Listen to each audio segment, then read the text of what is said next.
Morning everybody. इससे पहले वाले सेशन में हम लोगों ने आइडियल ट्रांसफार्मर और प्रैक्टिकल ट्रांसफार्मर डिस्कस किया था। ठीक है, उसमें बेसिक चीज़ें हमने डिस्कस की थी, बेसिक एट्रीब्यूट्स डिस्कस किए थे कि क्या चीज़ है जो ट्रांसफार्मर को आइडियल ट्रांसफार्मर बनाती है, और फिर धीरे से हम स्मूथ ट्रांजिशन हमने देखा था प्रैक्टिकल ट्रांसफार्मर का, और हमने उसका फेजर डायग्राम देखा था।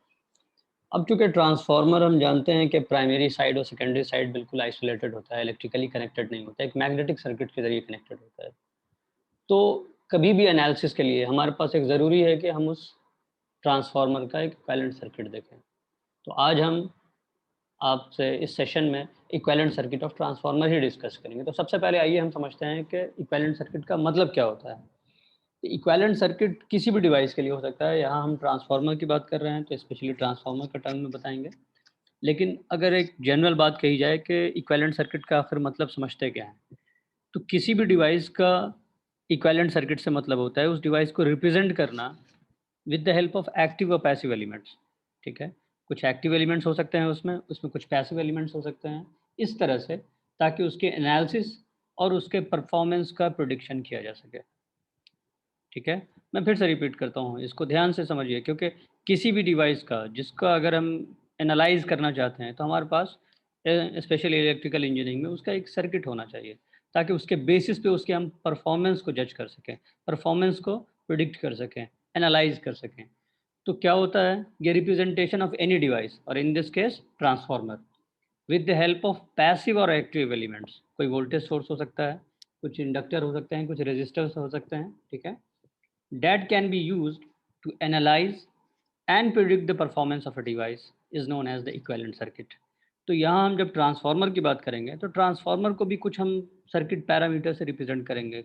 अगर एक्टिव एलिमेंट्स हो पॉसिबल है तो उससे, अदरवाइज पैसिव एलिमेंट्स होंगे तो उसका इस्तेमाल करेंगे, ताकि हम ट्रांसफार्मर के परफॉर्मेंस का एनालाइज कर सकें, उसके परफॉर्मेंस को हम प्रिडिक्ट कर सकें। इसी चीज़ को इक्विवेलेंट सर्किट कहा जाता है।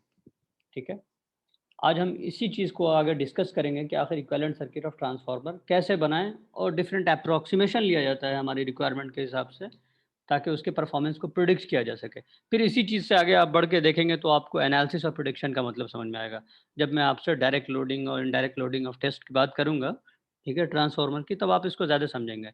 लेकिन वो एनालिसिस से पहले ज़रूरी है कि आपके पास एक रफ सर्किट डायग्राम हो, जिससे आप समझ पाएँ कि हमको कभी भी एनालिसिस करना हो ट्रांसफार्मर का तो आखिर बनाएँ कैसे। जब अब तक हमने जो आपको फेज़र डायग्राम बनाकर दिखाया है, तो हम रफ आपको डायग्राम बनाते भी हैं हमेशा। उसी डायग्राम से आज हम स्टार्ट करते हैं कि आप सपोज़ करिए कि सबसे पहले हमने आपको ट्रांसफार्मर इस ढंग से दिखा देते हैं बार-बार। ठीक है? ये कोर टाइप का ट्रांसफार्मर है। एग्ज़ाम्पल के तौर पे कुछ भी ले सकते हैं आप।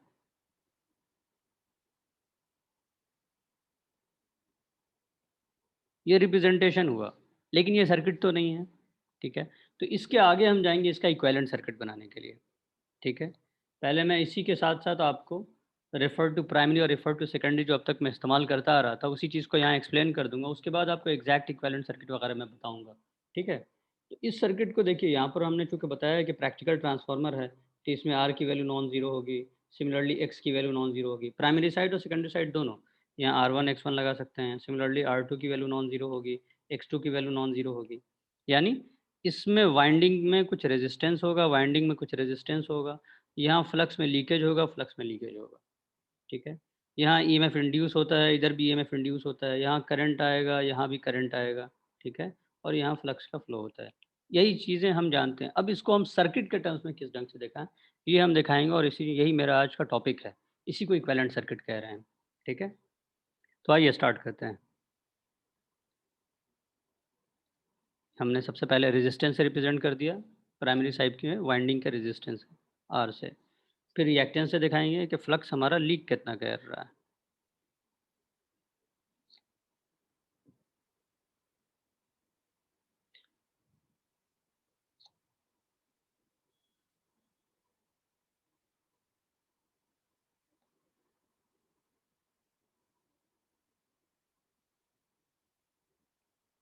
ठीक है? इसको आप V1 कह लीजिए, इसको सिमिलरली हम V2 कह देते हैं, और ये आप जानते हैं ये JX2 है, ये R2 है, ये JX1 है, ये R1 है। ठीक है? इसमें और भी चीज़ें होती हैं, जैसे कल वाले सेशन में मैंने आपको बताया था कि यहाँ एक शंट ब्रांच होता है। ठीक है, ये सब चीज़ें मैं थोड़ी देर में डिस्कस करूँगा शंट ब्रांचेस के बारे में। अभी एग्जैक्ट इक्विवेलेंट सर्किट जाने से पहले मैं चाह रहा हूँ कि आपको ये समझा दूँ कि किसी भी सर्किट को, चूँकि आप देख रहे हैं कि ये इलेक्ट्रिकली आइसोलेटेड है, ये प्राइमरी का एक सेपरेट सर्किट है, सेकेंडरी का एक सेपरेट सर्किट है। लेकिन ट्रांसफार्मर, चूँकि आप जब भी जानते हैं ट्रांसफार्मर ट्रांसमिशन लाइन्स में इस्तेमाल होता है, जगह-जगह इस्तेमाल होते हैं पावर ट्रांसमिशन के लिए। तो वो अगर एक सर्किट इस तरफ का, एक सर्किट इस तरफ का, इस ढंग से एनालाइज़ नहीं किया जाता है। उसको एक सिंगल सर्किट में कन्वर्ट करके एनालाइज़ किया जाता है। 2 डिफरेंट सर्किट में कभी भी नहीं कि प्राइमरी का अलग एनालिसिस करेंगे, सेकेंडरी का नहीं, उसको सिंगल सर्किट की तरफ एनालाइज़ किया जाता है। तो मैं सबसे पहले आपको कैसे सेकेंडरी साइड के कंपोनेंट्स को प्राइमरी साइड में रेफ़र किया जाता है, या नहीं तो प्राइमरी के कंपोनेंट को सेकेंडरी साइड में रेफ़र किया जाता है, सबसे पहले मैं आपको ये बताऊँगा। उसके बाद मैं आपका एग्ज़ैक्ट क्या बनता है उसका इक्विवेलेंट सर्किट, मैं उसमें धीरे-धीरे जाऊँगा और उसमें भी कई तरह के एप्रोक्सिमेशन है हमारी रिक्वायरमेंट के हिसाब से, ठीक है? वो मैं आपको बताऊँगा। तो आइए हम स्टार्ट करते हैं सबसे पहले कि इसी सर्किट को हम रेफर टू प्राइमरी कर दें या रेफर टू सेकेंडरी कर दें, तो उससे हमारे सेहत पे क्या असर पड़ेगा? यही चीज़ हम देखेंगे।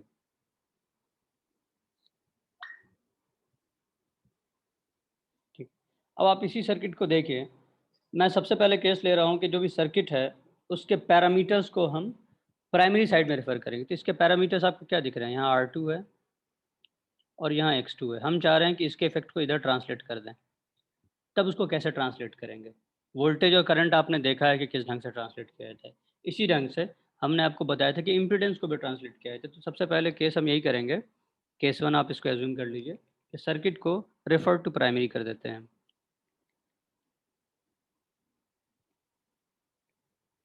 प्राइमरी या प्राइमरी साइड लिख दीजिए, ठीक है? आप जानते हैं जैसे अगर V1 V2 मान रहे हैं, सिमिलरली यहाँ E1 E2 होगा, ठीक है? ये नंबर ऑफ टर्न्स पे डिपेंड करता है, N1 बड़ा है या N2 बड़ा है, ठीक है? N1/N2 को हम टर्न्स रेशियो A से रिप्रेजेंट कर रहे हैं। तो जिस तरफ हमारा नंबर ऑफ टर्न ज़्यादा है, उस तरफ हमारा वोल्टेज ज़्यादा होता है, ठीक है? एक Okay, और I found this on the web for number of terms are there. Check it out. Sorry,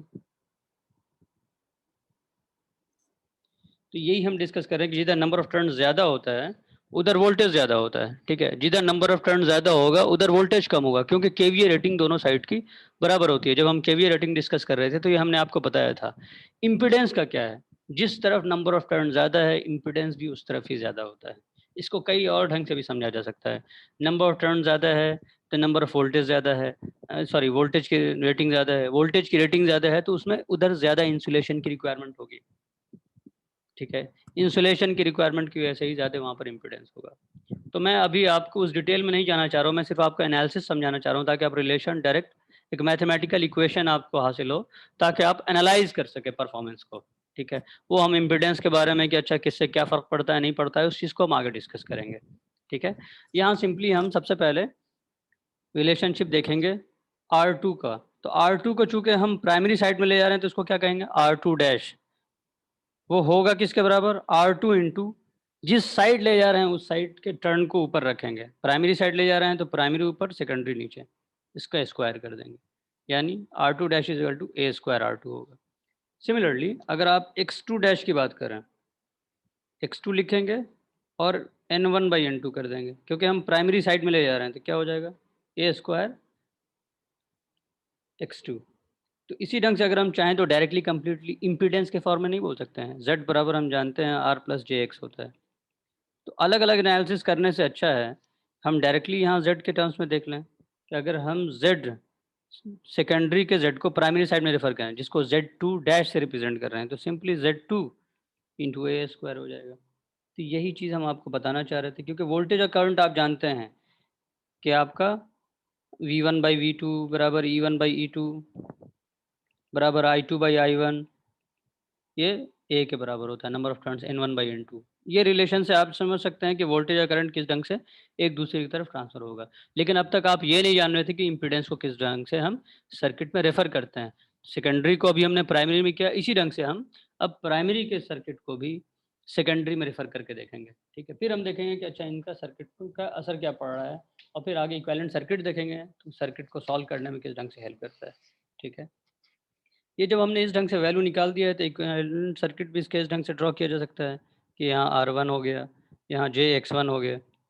similarly ये R2 हो गया जिसको अब R2 डैश कहेंगे, ठीक है, और ये JX2 डैश हो गया, और ये हमारा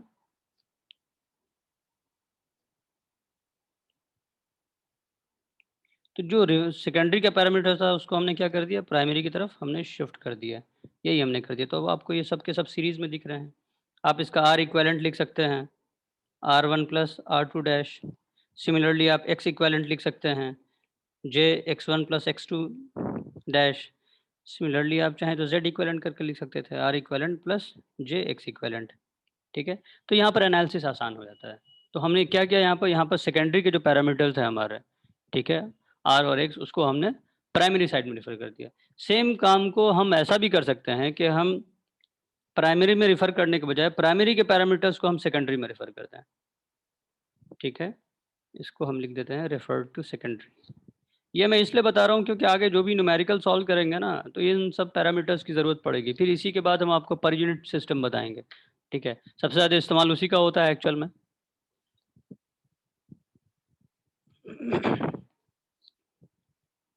तो I1 डैश लिखेंगे, क्यों? करंट है प्राइमरी का लेकिन रेफर टू सेकेंडरी हो रहा है, तो मेन प्राइमरी करंट नहीं है, तो I1 इंटू ए हो जाएगा। सिमिलरली अगर E1 को सेकेंडरी में रेफर करेंगे तो E1 डैश से रिप्रेजेंट करेंगे, और E1 बाई ए हो जाएगा। ये चीज़ आप जान रहे हैं, यहाँ से करंट और वोल्टेज के रिलेशन में कोई प्रॉब्लम नहीं होनी चाहिए, सिंपल है। असल चीज़ में हम इंटरेस्टेड किस में हैं, इसमें कि अब Z1 डैश है, तो हमने क्या कहा था, Z1 से मल्टीप्लाई करेंगे, जिस साइड ले जा रहे हैं उस साइड के नंबर ऑफ टर्न्स को ऊपर रखेंगे और यूं कर देंगे। तो ये क्या चीज़ हो गया, Z1 अपॉन ए स्क्वायर हो गया, क्योंकि ए क्या है, N1 बाई N2 है, ठीक है। तो यही चीज़ हमें करना है प्राइमरी सर्किट को, जब भी हम प्राइमरी की तरफ रेफर करें या सर्किट को हम सेकेंडरी की तरफ रेफर करें, ये बेसिक चीज़ें हमको आनी चाहिए। मैं समझता हूँ कि इसमें कोई परेशानी नहीं है, ठीक है। एग्जैक्टली अगर हम अब इसको रिप्रेजेंट करें तो क्या होगा, आर एक्स, और ये जो भी लोड है आपका, आप इसको R1 डैश से रिप्रेजेंट कर सकते हैं, JX1 डैश दिखा सकते हैं, R2 और JX2। ये प्राइमरी के पैरामीटर्स को हमने यहाँ इसमें दिखा दिया, ठीक है, इसलिए डैश लगा रखा है इसके ऊपर में। तो जब भी सर्किट सॉल्व करेंगे ना, चूंकि ये इलेक्ट्रिकली आइसोलेटेड है, ये कनेक्टेड होते हैं with the help of magnetic circuit, तो जब हमको सॉल्व करना होगा ना तो हम हमेशा सर्किट को रेफर करेंगे, या तो प्राइमरी साइड में करें या सेकेंडरी साइड में करें, वो कई बार रिक्वायरमेंट पर डिपेंड करता है क्या सिचुएशन है, उसके हिसाब से हम डील करेंगे। तो अगेन हम यहाँ पर आर इक्वेलेंट और जेड इक्वेलेंट लिख सकते हैं। जेड इक्वेलेंट क्या लिख देंगे, R1 dash plus R2 plus J X1 plus X1 dash plus X2, इस ढंग से हम जेड इक्वेलेंट लिख सकते हैं, ठीक है। तो इस चीज़ के बाद अब हम डिस्कस करेंगे कि इक्विवेलेंट सर्किट से मतलब क्या समझते हैं आप, लोडेड ट्रांसफार्मर का। ये चीज़ उसके समझाने से पहले ज़रूरी था कि मैं आपको समझा दूं, क्योंकि इक्विवेलेंट सर्किट में भी ये चीज़ आएगी कि जैसे जैसे हम अप्रॉक्सीमेशन लेना शुरू करेंगे तो हम सर्किट को प्राइमरी साइड में या सेकेंडरी साइड में रेफर करके दिखाएंगे, ठीक है। इसी वजह से पहले ये ज़रूरी था कि आप समझें कि अच्छा सर्किट के पैरामीटर्स को प्राइमरी या सेकेंडरी साइड में रेफर करते कैसे हैं। चलिए अब हम बात करते हैं एग्जैक्टली इक्विवेलेंट सर्किट होता क्या है। तो सबसे पहले हम बात करेंगे एग्जैक्ट इक्विवेलेंट सर्किट।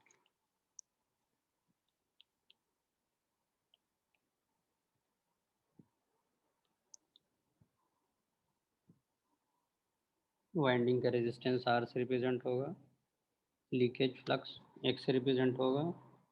हमारे कोर में जो प्रॉब्लम है या कोर की जो रिक्वायरमेंट है उसको R X के शंट पैरामीटर से डिफाइन किया जाता है, ठीक है। ये हम अपने वाइंडिंग्स को दिखाएंगे, प्राइमरी के वाइंडिंग्स हैं, नंबर ऑफ टर्न्स N1 हो सकता है, N2, और सिमिलरली सेकेंडरी में नंबर ऑफ टर्न्स हमारे N2 हो सकते हैं, यहाँ N2 है, यहाँ N1 है, ठीक है। डॉट कन्वेंशन मैं आपको बता चुका हूँ, कल वाले सेशन में भी ये बताया था, ये टाइट कपलिंग को शो करता है।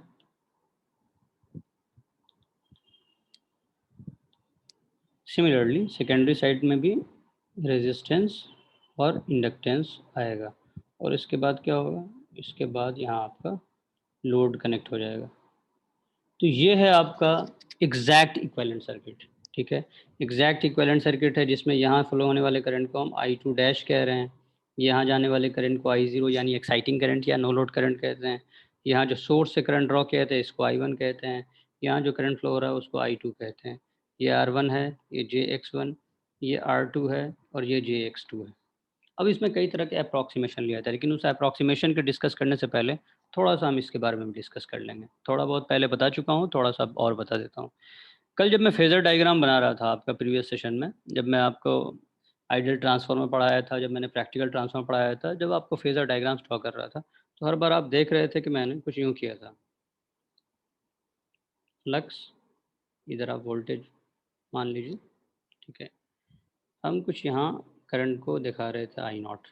इसके दो कंपोनेंट हमने बताए थे, ये I5 या IM से रिप्रेजेंट कर लीजिए और ये IC है। तो ये जो I है ये लैगिंग है वोल्टेज से, ठीक है।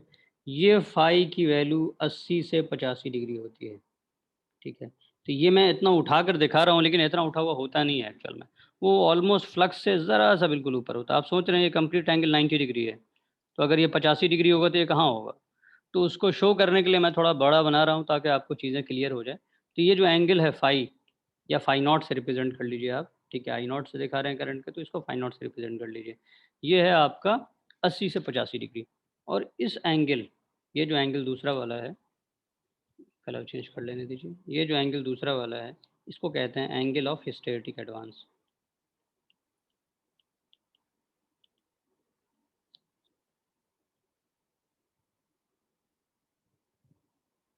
ठीक है।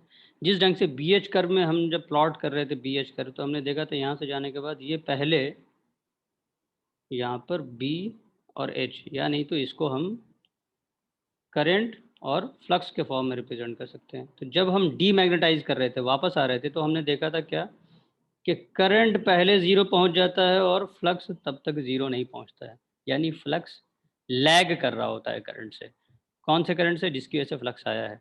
तो इसी चीज़ को यहाँ रिप्रेजेंट किया गया है कि करंट लीडिंग है फ्लक्स से, इसी को कहते हैं एंगल ऑफ हिस्टेरेटिक एडवांस, ठीक है। वो आपके मटेरियल पर डिपेंड करता है, ठीक है, कि कितना ज़्यादा उसमें लैग होगा, या सॉरी कितना लैग करेगा फ्लक्स, या आप दूसरे टर्म समझ लीजिए करंट कितना लीड करेगा।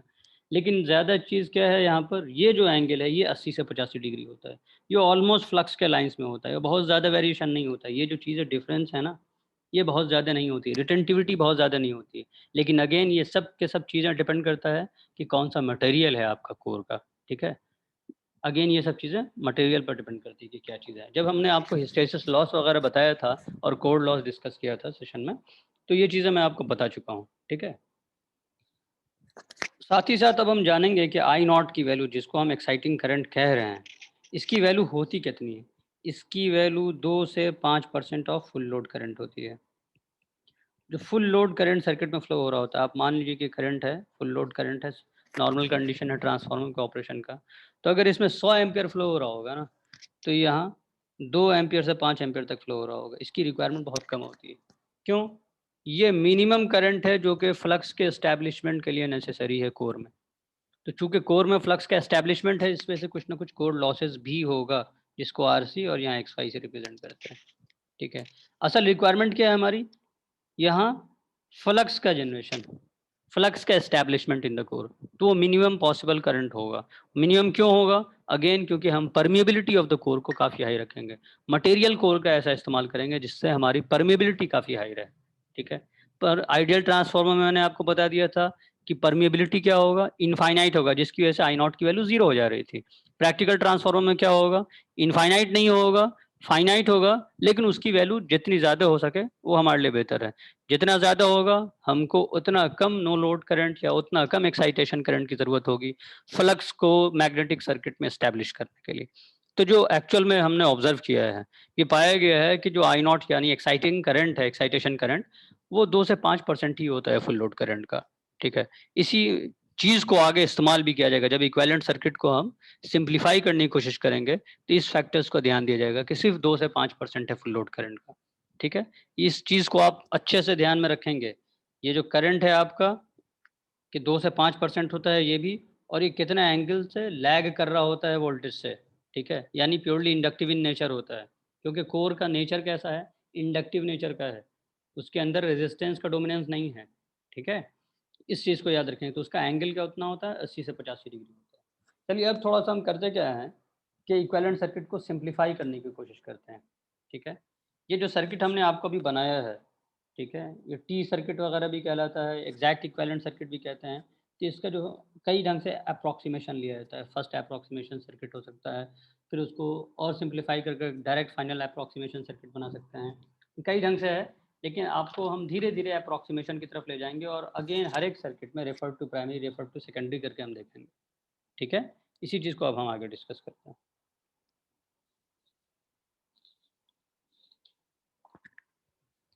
तो अगर हम सर्किट को सिंप्लीफाई करने की कोशिश करें, ऊपर वाले सर्किट को जो हमने बनाया था, तो उसमें क्या करते हैं कि जो शंट पैरामीटर है ना, शंट पैरामीटर को हम इधर की तरफ शिफ्ट कर देते हैं, ठीक है। और इसके बाद यहाँ बना देंगे R1 X1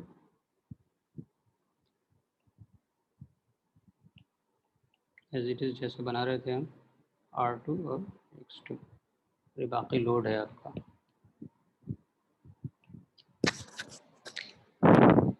इसमें जाने वाला करंट IC है, इसमें जाने वाला करंट I5 है, ये X5 या IM कह लीजिए, और ये RC है। ये है V1, ये V2, E2, और आप रेजिस्टेंस रिएक्टेंस जान रहे हैं। यहाँ जाने वाले करंट को I2 डैश से रिप्रेजेंट किया जाता है, ये जाने वाला करंट है। अगर पिछले वाले सर्किट से अगर आप ऑब्जर्व करेंगे तो यहाँ दो तरह के बदलाव हैं। पहले जो ये पैरामीटर है, इसके इक्विवेलेंट, इसके अक्रॉस जो वोल्टेज आ रहा था वो E1 आ रहा था। आप पिछले सर्किट में देखिए, ये ही वोल्टेज है आपका E1, तो इसके अक्रॉस जो वोल्टेज आ रहा था E1, ठीक है। अब यहाँ E1 से वोल्टेज क्या चेंज हो गया, इसके अक्रॉस जो वोल्टेज है वो क्या है, V1 है, ठीक है। पहली चीज़ आपने ये ऑब्जर्व किया, ठीक है, पहला पॉइंट यही है। अब दूसरा पॉइंट ऑब्जर्व करिए कि पहले जो R1 और X1 में, पहले R1 और X1 में सर्किट में करंट कौन सा फ्लो हो रहा था, I1 फ्लो हो रहा था, ठीक है, I1 फ्लो हो रहा था। अब वो I1 किस में चला गया है, अब वो I2 डैश में चेंज हो गया है, क्योंकि हमने शिफ्ट कर दिया। ये चीज़ आगे होना था, इसको हमने पहले कर दिया है। इससे डेफिनेटली हमारे ट्रांसफार्मर में कुछ इनएक्यूरेसी आएगी, लेकिन वो इनएक्यूरेसी बहुत ज़्यादा मैटर नहीं करती है।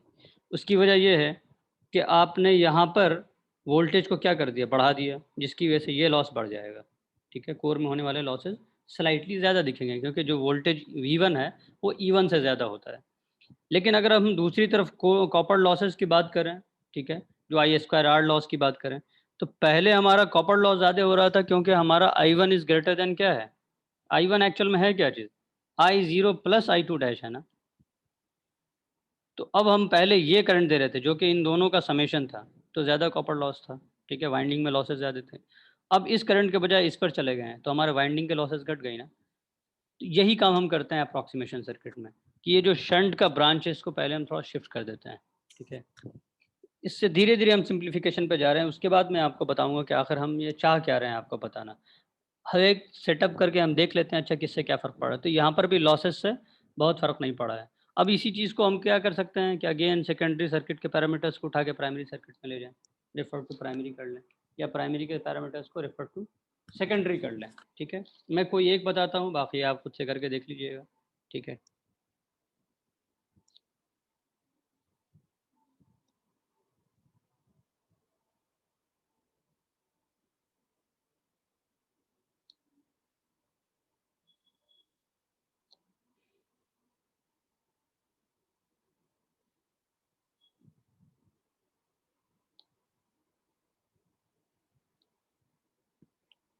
ये देखिए यहाँ आपका R1 JX1 है, सिमिलरली ये R2 डैश हो जाएगा, R2 सेकेंडरी को प्राइमरी में रेफर किया है, ये सिंपली JX2 डैश हो जाएगा। और ये क्या हो जाएगा, ZL डैश हो जाएगा। लोड को भी हम कर देंगे A² ZL से कह सकते हैं। इस कम्प्लीटली को क्या कह सकते हैं, Z2 डैश, जो कि A² Z2 के बराबर हो जाएगा। और ये चीज़ें आप जान रहे हैं, ठीक है। यहाँ I1 फ्लो हो रहा है, यहाँ I0 फ्लो हो रहा है, और यहाँ I2 डैश फ्लो हो रहा है। इससे क्या है कि आपके सभी के सभी पैरामीटर्स हैं वो एक साथ सीरीज़ में आ गए, जिससे उस सर्किट की एनालिसिस आसान हो जाती है, ठीक है। सेम चीज़ को आप रेफर टू सेकेंडरी साइड भी कर सकते हैं, वो आप खुद करके देखेंगे, ठीक है, क्योंकि प्राइमरी और सेकेंडरी में रेफर करना मैं आपको बता चुका हूँ, यहाँ मेरा मेन पर्पस वो नहीं है। मेन पर्पस है इक्विवेलेंट सर्किट को समझाने की, कैसे इक्विवेलेंट सर्किट से डील किया जाता है, ठीक है। अब इसके बाद क्या करेंगे, अप्रोक्सीमेशन सर्किट में हम थोड़ा सा और आगे बढ़ते हैं, ठीक है।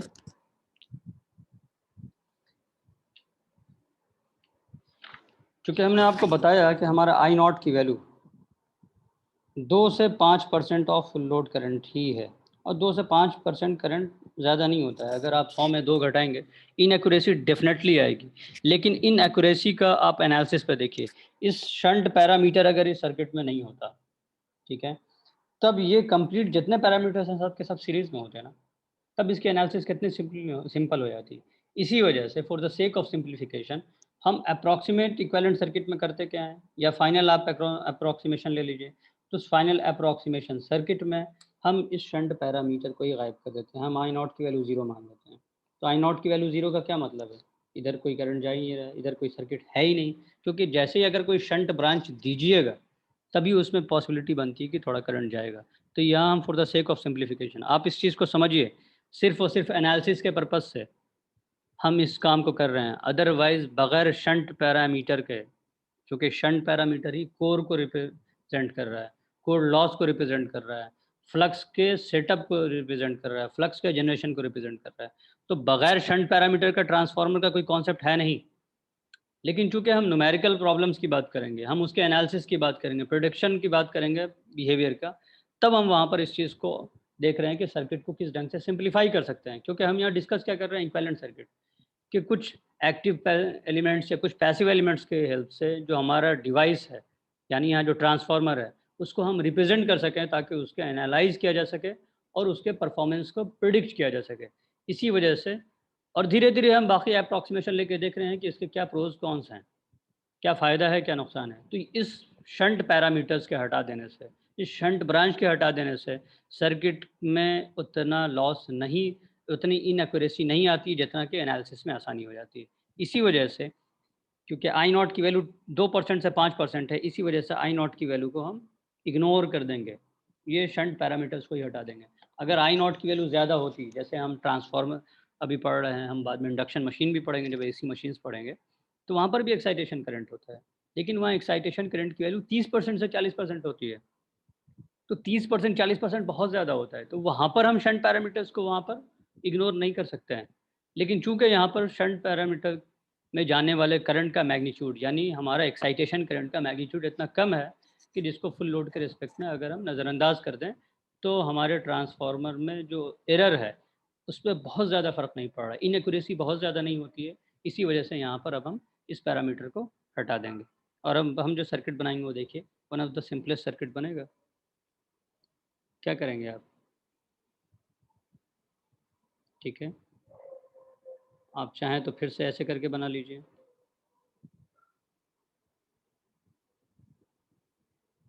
या इसी चीज़ को अगर हम फर्दर फिर से आगे चेंज करना चाहें तो क्या करेंगे,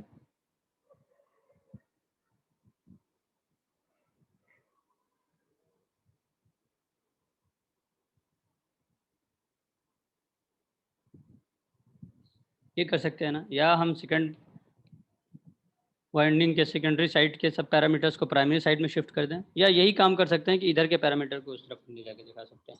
दोनों ही सेम बात है, ठीक है, उससे सर्किट के सेट पे और उसके एनालिसिस में वैल्यूज़ पे कोई फ़र्क नहीं पड़ने वाला है, क्योंकि हम टर्न रेशियो के हिसाब से हर एक पैरामीटर को शिफ्ट कर दे रहे हैं, हर एक की वैल्यू को चेंज कर दे रहे हैं। कि जैसे अगर सेकेंडरी का पैरामीटर फर्स्ट में होता प्राइमरी में, तो उसके इफेक्ट को हम ट्रांसलेट कर दे रहे हैं with the help of turn ratio. क्योंकि चाहे आपका वोल्टेज हो, चाहे आपका करंट हो या इम्पिडेंस हो, हर एक फैक्टर आपके यहाँ नंबर ऑफ टर्न से अफेक्टेड है, ठीक है। तो यही इक्विवेलेंट सर्किट पढ़ना था ताकि हम इसके आगे एनालिसिस कर सकें, तो आपको आसानी हो। जब भी हम कोई सर्किट सॉल्व करेंगे तो हमेशा क्या करेंगे, या तो प्राइमरी को सेकेंडरी साइड में शिफ्ट कर दीजिए या सेकेंडरी को प्राइमरी कर दीजिए। आमतौर पे जो मैं पर्सनली प्रेफर करता हूँ कि प्राइमरी को सेकेंडरी साइड में शिफ्ट कर देता हूँ, क्योंकि उधर लोड लगा हुआ होता है, ठीक है। अदरवाइज ऐसा कोई इशू नहीं है, आप सेकेंडरी साइड को भी प्राइमरी में कर सकते हैं, जैसे यहाँ मैंने करके दिखाया है। ये लोड को भी आप प्राइमरी साइड में ट्रांसलेट कर सकते हैं, उसको आप शिफ्ट कर सकते हैं। तो आपके नेचर पे है, आपकी ज़रूरत पे है, ठीक है। लेकिन ये पॉसिबिलिटी दोनों ही है हमारे पास। इसके बाद हम नेक्स्ट सेशन में आपको कई चीज़ें और डिस्कस करेंगे जिसमें हम पर यूनिट का भी टर्म लाएंगे, ठीक है। वहाँ आपको समझ में आएगा कि पर यूनिट का इम्पीडेंस बराबर होता है, चाहे हम प्राइमरी साइड से ऑब्जर्व करें या सेकेंडरी साइड से ऑब्जर्व करें। इसी वजह से इतना हमको टेंशन लेने की ज़रूरत ही नहीं है, ठीक है। और उसकी एक सबसे बड़ी वजह ये है कि जब हम ट्रांसमिशन लाइन्स में कनेक्ट करते हैं, आप देख लीजिए ज़रा सा, मैं बता देता हूँ, ठीक है। वैसे आपको पावर सिस्टम वाले सर ने पढ़ाया होगा इस चीज़ को। जब हम ट्रांसफार्मर कनेक्ट करते हैं पावर सिस्टम में, तो ये मैंने आपको बार-बार बताया कि मैग्नेटिकली सर्किट से कनेक्टेड होता है, इलेक्ट्रिकली तो आइसोलेटेड होता है। तो प्राइमरी साइड का इम्पीडेंस कुछ आ रहा है, सेकेंडरी साइड का इम्पीडेंस कुछ आ रहा है, जिसको जो वन लाइन डायग्राम हम रिप्रेजेंट करते हैं ट्रांसमिशन लाइन में, ठीक है, for the sake of analysis. तो वहाँ आखिर इसका इम्पीडेंस दिखाएँ क्या? एक तरफ का इम्पीडेंस Z1 दिखा दें, दूसरे तरफ का Z2 दिखा दें और बीच में दिखाएँ क्या? क्या अच्छा सर्किट डिस्कनेक्ट हो गई? तो इस चीज़ के निवारण के लिए ये पर यूनिट का कॉन्सेप्ट आया, क्योंकि पर यूनिट में हम सिंपली यहाँ पर दिखा देंगे ट्रांसफार्मर है, जिसकी per unit impedance 0.5 per unit, that's it. ये आपका सर्किट पैरामीटर सिंपल एक दिखाया जा सकता है ट्रांसफार्मर में सीरीज़ सर्किट, सीरीज़ एलिमेंट के तौर पे, ठीक है, सीरीज़ डिवाइस के तौर पे। तो इस वजह से हम वहाँ पर यूनिट सिस्टम को ही पढ़ेंगे।